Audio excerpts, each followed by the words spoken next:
of our deliverables, we started off by making a potential timeline for the expansion project. As you can see, we've separated into 3 different sections: red, yellow, and blue. What the colors indicate is the red must be completed before moving on to the next 2 sections. This is crucial before moving on to the public announcement that is indicated in yellow. If you notice here, we've included start end dates for the columns. So if we started making these establishing the steering committee in September 27th, we can use the drop down. What if we don't make it in the 27th? We can say, oh, September 30th, and it ends in October 1st. It takes 1 day to do it. The status, there are 4 different options that you can choose from. If you change it to complete, the color would turn green. The next sheet that we came up with is the expansion budget plan.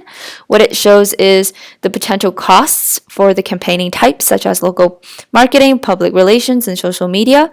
These are potential costs based on information that we have found online. For example, based on this website called Next Day Flyers, if the U.S. Albacore Museum would like to print out 1,000 of the mailers, it would cost $61.97. But if they would like to have, instead of 3,000, let's say we want to print out 4,000, hit enter.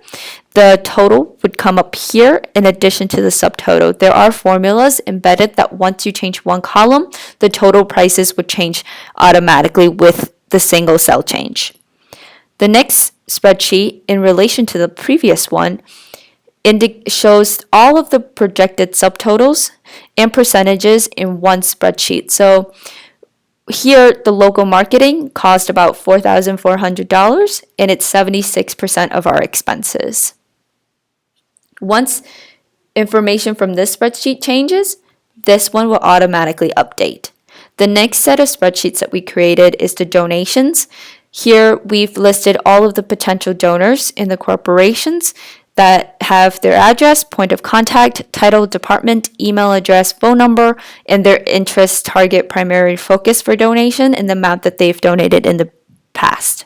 For example, Service Credit Union have donated $5,000 to $9,000 in the past, so we have a drop down here of how much that they have donated, and whether if their application can be accessed online. If the application is available online, the hyperlink is also included within the cells. The notes section have been included that kind of talks about the notes and things that we've stumbled upon. So we've called C&J on October 8th, but we weren't very lucky. Next, we included a what if function. The what if function have, if Service Credit Union donated $5,000 in the past, they can probably donate the same amount to U.S.S. Albacore.